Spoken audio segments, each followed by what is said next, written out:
अस्सलाम वालेकुम नाज़रीन, मेरा नाम मौसम नज़ीर और आप देख रहे हैं हमारा यूट्यूब चैनल। पिछले 12 घंटे में जो हम डेवलपमेंट्स हुई हैं उस हवाले से तफसील से बात करते हैं और आने वाले चंद घंटों के अंदर जो हम डेवलपमेंट्स होने जा रही हैं उसके ऊपर भी जो है वो तफसील से बात करते हैं। BLA ने जनाब अपने सोशल मीडिया अकाउंट्स के थ्रू जिन्होंने जाफ़र एक्सप्रेस पर हमला किया था उनकी तस्वीर और उनके नाम जो है वो रिलीज़ किए हैं। इसके ऊपर बात करते हैं। इसके साथ साथ जनाब PTI के लिए एक अच्छी खबर है और एक बुरी खबर है, दोनों इकट्ठी आई हैं, इनके ऊपर भी बात करते हैं। और सलमान अकरम राजा साहब ने कुछ बड़े इंटरेस्टिंग ट्वीट्स किए हैं, बड़े इंपॉर्टेंट ट्वीट्स हैं, इसके ऊपर भी जो है वो तफसील से बात करते हैं। लेकिन सबसे पहले जनाब बलूचिस्तान वाला जो पोर्शन है, जो दहशतगर्दी के वाक़यात वहाँ पर रिपोर्ट हुए हैं, इसके ऊपर बात कर लेते हैं। फिर लोकल पॉलिटिक्स पर बात करते हैं।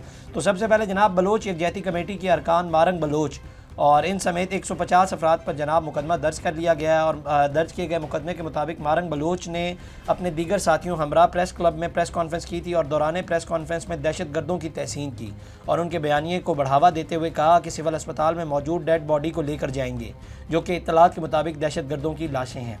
FIR में लिखा गया कि मारंग बलोच और उन समेत जो उनके साथी थे, तकरीबन 150 बताया जाता है, जिन्होंने सिविल अस्पताल कोयटा पर ज़बरदस्ती धावा बोल दिया और मुलजिमान ने अस्पताल में मुर्दा खाने के दरवाजे को हंगामा आराई करते हुए अंदर घुसने के बाद जाफ़र एक्सप्रेस ट्रेन अगवाकार दहशत गर्दों की लाशों को अस्पताल से ज़बरदस्ती छीन कर ले गए, जो कि सिविल अस्पताल में अमानतन रखवाई गई थी। पुलिस के मुताबिक हजूम BLA जिंदाबाद, आज़ाद बलूचिस्तान जिंदाबाद के नारे लगाते हुए दहशत गर्दों और उनकी दहशत गर्दाना और मुल्क दुश्मन इक़दाम को सराहते रहे।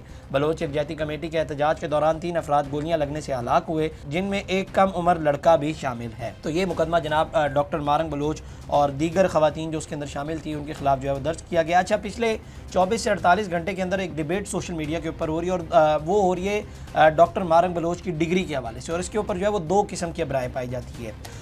एक राय जो है वो ये कि वो कहते हैं कि जनाब आप जो हैं वो इस सिस्टम को बुरा भला कहती हैं और मौजूदा रियासत को बुरा भला कहती हैं, लेकिन इसी रियासत की सपोर्ट से जो है वो आपने मेडिसिन की डिग्री भी हासिल की है और डिग्री भी कंप्लीट की है।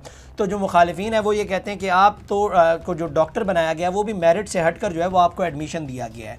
लेकिन इसकी जो इसके ऊपर दूसरा मौक़िफ़ जो आता है वो ये कि जनाब डॉक्टर मारंग बलोच का जिस डिस्ट्रिक्ट से उनका ताल्लुक़ था, उस यूनिवर्सिटी में डिस्ट्रिक्ट वाइज जो है वो कोटा होता है, तो और उसमें जो है वो टॉप 5 लोगों को जो है वो शामिल किया जाता है और डॉक्टर मारंग बलोच के हवाले से ये कहा जाता है कि वो उन टॉप 5 के अंदर जो है वो शामिल थी। तो वो दूसरे जो हैं जो हिमायती हैं वो ये कहते हैं कि इनको जो है वो मेरिट के ऊपर एडमिशन दिया गया था। अब दोनों साइड जो है वो एक बड़ी लंबी बहस छेड़कर बैठ गए हैं। इसके अलावा जनाब BLA के सोशल मीडिया अकाउंट से उनकी जानिब से जो दहशतगर्द जिन्होंने जाफ़र एक्सप्रेस पर हमला किया था उनकी तस्वीर और उनके नाम जो है वो रिलीज़ किए हैं। और इसमें एक जो तस्वीर है जो सामने आई है वो जनाब जाफ़र एक्सप्रेस को इस ऑपरेशन में जो है वो कमांड कर रहा था उसकी आई है। और BLA की जानिब से जिस दहशतगर्द ने इसकी तस्वीर जो रिलीज़ की गई है जो सामने आई है उसका नाम जनाब संगत अहकाम बंगल जई और बादल उर्फ बादल बलोच इसका नाम जो है वो बताया जाता है। और मजीद ब्रिगेड की जितने भी खुदकुश हमला आवर थे ये जो साथ लाया था ये उस ऑपरेशन को जो है वो कमांड कर रहा था। और इसके बारे में बताया जाता है कि जी मस्तून के इलाके मेजर चौक से ताल्लुक़ रखने वाले इस दहशतगर्द को 2021 में जो है वो BLA के अंदर इसने शिरकत की थी और 1 साल बाद ख़ुद को जो है वो इसने मजीद ब्रिगेड के अंदर शामिल करवाया था। और इसके बाद जो जाफ़र एक्सप्रेस पर हमला किया गया था उसके अंदर इस ऑपरेशन को जो है वो ये लीड कर रहा था। इसके अलावा जनाब जो और नाम सामने आया इसमें एक ज़फ़र बलोच और एक परवेज़ बजंजू, इसके बारे में भी ये क्लेम किया जा रहा है कि जनाब ये दोनों अफराद भी जो हैं वो इसके अंदर शामिल थे। और एक शख्स जो है वो मिज़ाम बलोच उर्फ मीरक इसका नाम बताया जाता है और ये भी जो है वो इसके अंदर शामिल था। अब 4 खुदकुश हमलावर बताया जा रहा है, इनकी तस्वीर जो है वो BLA की जानिब से रिलीज़ की गई हैं। इसके अलावा जनाब डेरा गाजी खान पुलिस ने सरहदी थाना वावा की जंगी चेक पोस्ट पर खारजी दहशतगर्दों का बड़ा हमला जो है वो पसपा कर दिया। तर्जुमान पंजाब पुलिस के मुताबिक खारजी दहशतगर्दों ने थाना वावा की जंगी पुलिस चेक पोस्ट एक बार फिर हमले की कोशिश की। 20 से 25 दहशतगर्दों ने रात की तारीकी का फ़ायदा उठाते हुए मुख्तलिफ अतराफ से हमला किया और रॉकेट लॉन्चर्स जदीद खुदकार असले का इस्तेमाल किया। तर्जुमान पंजाब पुलिस के मुताबिक चौकी पर तैनात पंजाब पुलिस के मुस्तैद एहलकारों ने ज़बरदस्त मुजामत और जवाबी फायरिंग से हमला नाकाम बना दिया। इसके अलावा जनाब इमरान खान साहब और PTI के लिए जनाब एक अच्छी खबर भी है और एक बुरी खबर भी है। पहले मैं आपको खबर दे देता हूँ कि जेल में मुलाकातों से मुतालिक दरखास्तों पर इस्लामाबाद हाई कोर्ट ने हुक्म दिया है कि जो भी बानी PTI से मिलेगा वो मीडिया टॉक नहीं करेगा और इमरान खान के कोऑर्डिनेटर सलमान अकरम राजा को जो है वो नाम देंगे, सिर्फ वही मुलाकात कर सकेंगे जो नाम सलमान अकरम राजा साहब देंगे। कायम मुकाम चीफ जस्टिस सरफराज डोगर ने हिदायत की कि बानी PTI के बच्चों से मुलाकात के लिए ट्रायल कोर्ट को दरखास्त दें। बानी PTI की जेल मुलाकातों से मुतालिक दरखास्तों पर लार्जर बेंच में समाअत हुई। Chief justice Sarfraz Dogar chief justice Sarfraz Dogar, justice Arbab Mohammad Tahir, justice Mohammad Azam पर मुश्तमिल लार्जर बेंच ने समाअत की। बानी PTI के वकील ज़हीर अब्बास अदालत के सामने पेश हुए। ज़हीर अब्बास ने दलाइल दिए कि मंगल और जुमेरात को बानी PTI की जेल में मुलाकातें कराने का तय है। मंगल को फैमिली और वकला, जबकि जुमेरात को दोस्तों की मुलाकात कराई जानी है। SOPs के मुताबिक हम जेल हुकाम को दरख्वास्त दे रहे हैं कि 20 मार्च को भी हमारी SOPs के मुताबिक मुलाकात नहीं करवाई गई। कायम मुकाम चीफ जस्टिस ने कहा कि छोटी सी बात है, इंट्रा कोर्ट अपील में ये मामला तय हो चुका है। वकील सलमान अकरम राजा ने कहा कि SOPs के मुताबिक हमारी जुमेरात की मुलाकात नहीं करवाई जा रही। जस्टिस अरबाब मोहम्मद ताहिर ने रिमार्क्स दिए कि अपील में मंगल और जुमेरात की मुलाकात SOPs में तय हुई थी।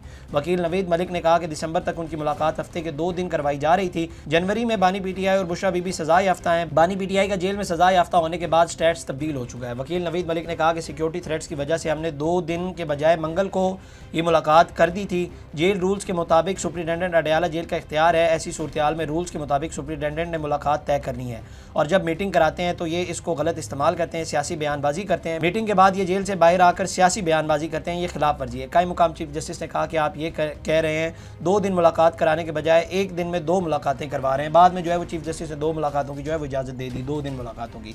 अच्छा, अब इसमें एक बैड न्यूज़ भी और एक गुड न्यूज़ भी है। गुड न्यूज़ क्या है कि PTI वाले जो है वो अब 2 दिन मुलाकात जो है वो एक्टिवेट कर दी गई है। PTI वाले पहले ये गिला शिकवा करते थे, या उनको जो है वो ये होता था कि हमारी जो है वो खान साहब से हफ्ते में 1 ही दिन मुलाकात होती है, तो कोई अहकामात वगैरह लेनी होती है, जो डेवलपमेंट्स होती हैं उनको खान साहब को बताना होता है, उसमें जो है वो हमें पूरा हफ्ता वेट करना पड़ता है। तो अब जाहिर बात है 2 दिन मुलाकातें हो गई, तो अब जो है वो इसमें आसानी होगी। लेकिन बैड पार्ट क्या है, वो ये कि आपकी जो मुलाकात होगी आपने बाहर आकर जो है वो मीडिया से गुफ्तगू नहीं करनी।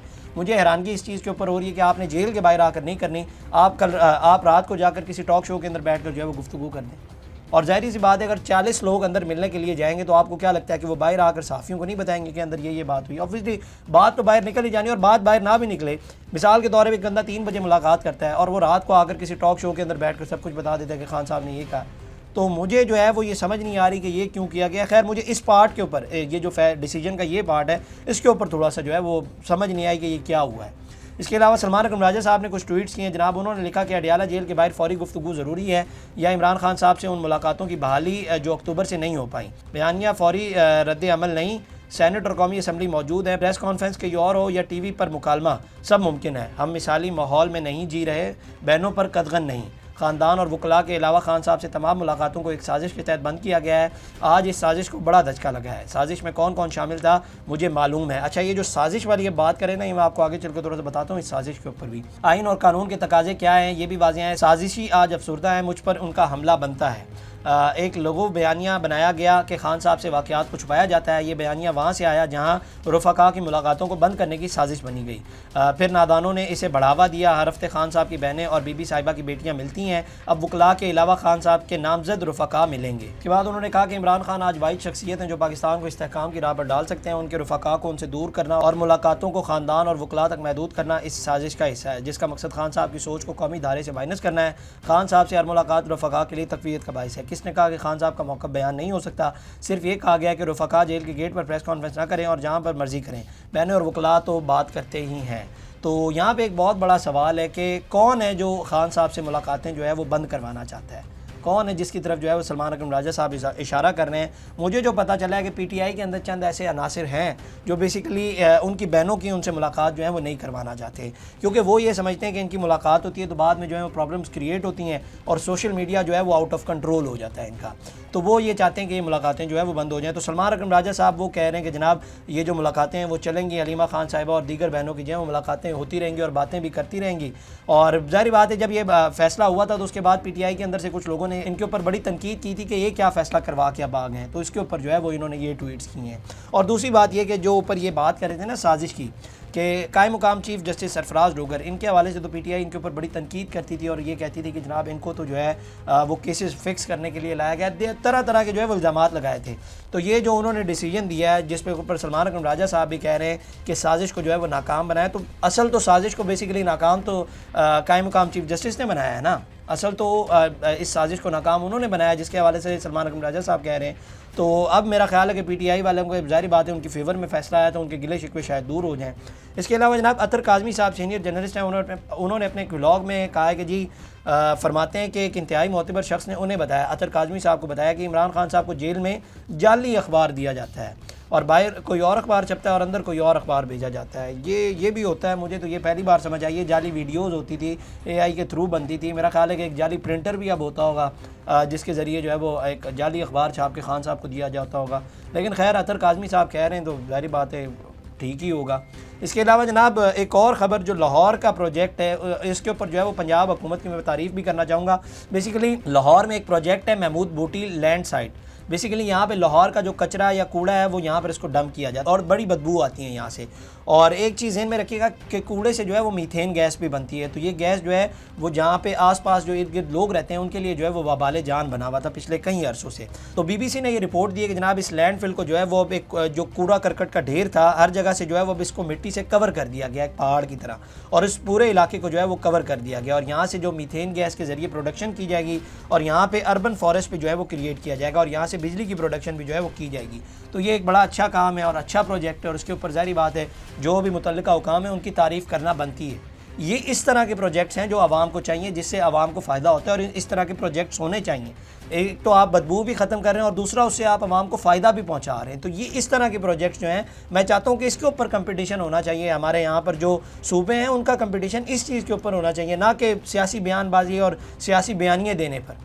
खैर ये एक अच्छा प्रोजेक्ट है और उसके ऊपर जो है वो एक काबिल तारीफ़ बात है और एक अच्छा काम कर रहे हैं। तो ये जनाब अब तक के डेवलपमेंट्स, एक वीडियो में आपसे दोबारा मुलाकात करेंगे। अल्लाह ने इस तरह की और वीडियोस देखने के लिए सब्सक्राइब कीजिए हमारा चैनल और देखते रहिए PSPKG न्यूज़।